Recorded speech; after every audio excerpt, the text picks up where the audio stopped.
Alright guys, we're back with another BMW M5 video here. This video we're going to talk about catastrophic failure that can happen to these cars when they get high mileage on. And it almost happened to me, but luckily I just happened to be keeping my eye on it. I knew I had a bit of an issue. So what happened was my oil cooler decided to start leaking a little bit, and I made an attempt to repair it with some high pressure tech steel, otherwise known as JB Weld, and I assure you that that was a complete and total waste of my time and effort, because it actually just progressively got worse. So basically, when this starts leaking, oil pisses out everywhere, all over the ground, all over everything, makes a huge mess. These particular cars run quite high oil pressure, so you definitely don't want any leaks in your system. We just had the transmission out of this thing and dealt with the clutch relearn and all that foolishness. And in the process of doing all that, I noticed that my oil pumps, the seals were leaking, and this oil cooler had a small weep to it. So the oil pump seals are replaced. We then tried to replace just the seals for the oil cooler lines, which that was a waste of time. They were fine.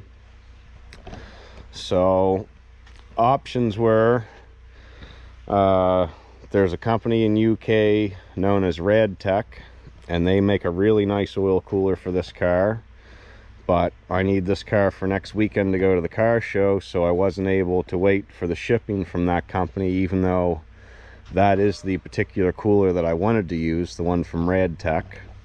Also the best price for an upgraded aftermarket application. There's also a Mitsimoto, or Mitsimoto, whatever you want to call it or pronounce it. It's available at ECS, also available on Amazon and stuff, but it's like almost $1,100 Canadian. So I tried calling the dealership, because the last going off I've been getting most of my parts from the dealership. They told me it was on back order, there was none available. I'd had to wait till like July 17th before any more were going to be made. So luckily, lo and behold, Rock Auto has the exact same part, a Bear or Molly brand, which is the same brand that BMW uses right from factory, and it was half the price. I got this puppy shipped to my door for a little over 500 bucks, and as you can see, it's literally, other than the paint scraped off this old one from all the debris coming in through and hitting it, it's the exact same thing. Again, not totally the way I wanted to go. Usually when it comes to this car, I try to use better parts if I can than OEM, but just where we need this car for next weekend and whatever, I just didn't feel like paying the extra money and waiting the extra time for the aftermarket one. Now that being said, these are known to be a common failure point in these cars. It actually states like 80 to 100,000 kilometers is all you get out of an oil cooler. But depending how you drive, you know, if you're not right up people's ass the whole time when you're driving, that you're getting more debris thrown through this thing at your cooler, you know, it can potentially last longer. But I just want to say that for something like this that you spend $500 for, they really could have made this upper pipe out of a little bit more sturdy material. You know, it took a little bit more time to make it better. So if I have any problems whatsoever with this, I'm literally scrapping it, throwing it, and we're going to go with the full aftermarket replacement. But I'm hoping that this is going to get me by for now. It's really not much of a job to change. As you see, I don't even have the car elevated. I don't even have the hood open.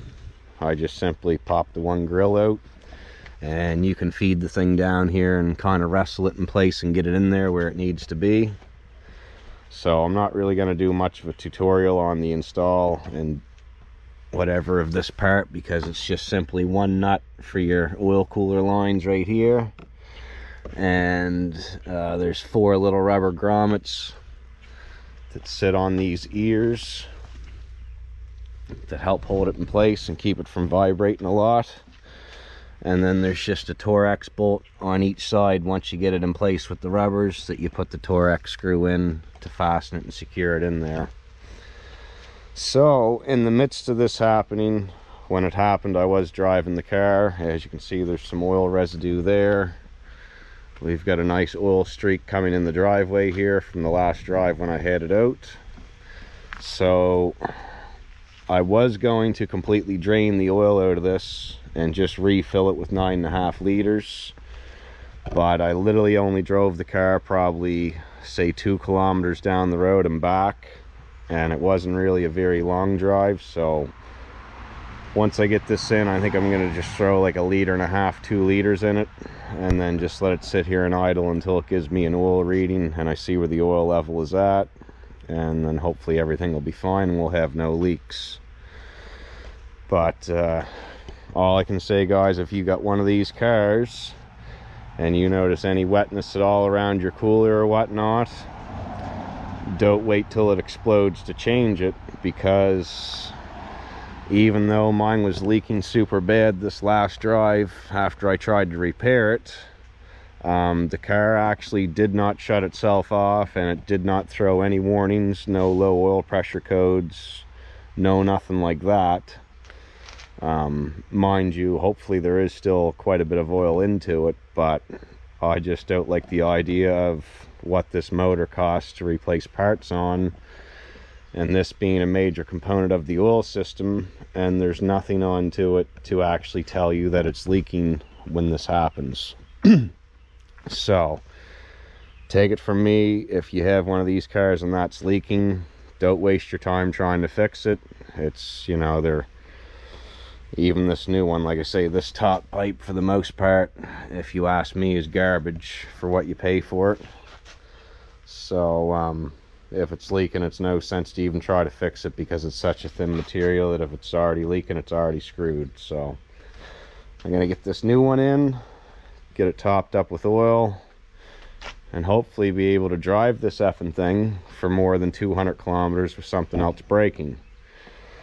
So again, BMW M5, the legend continues, or should I say the headache continues, of trying to keep this thing up and going. Alright, so after you get this thing installed, you always want to double check, make sure you got no leaks, which everything looks pretty good here. We're nice and dry. So we're just going to let this thing sit here and run till we get an oil reading. We'll get it at the right level, and then we'll take it out for a test drive. So we're all back together. No oil leaks at all anymore. So the tiny bit of oil consumption that I did have over an oil change, which was only like 300 milliliters, I got a funny feeling is going to be nothing now, because I think most of my consumption was just small leaks. So this really could have been catastrophic, because it was down like 7.5 liters when I filled it up. It only holds 9.5. So luckily I knew it was a problem. I wasn't beating on the car, I just drove it down the road and back. But as you can see from the oil streaks here in the yard, it was pretty bad. Now, just to top things off, got this thing all back together. Get into it to start it.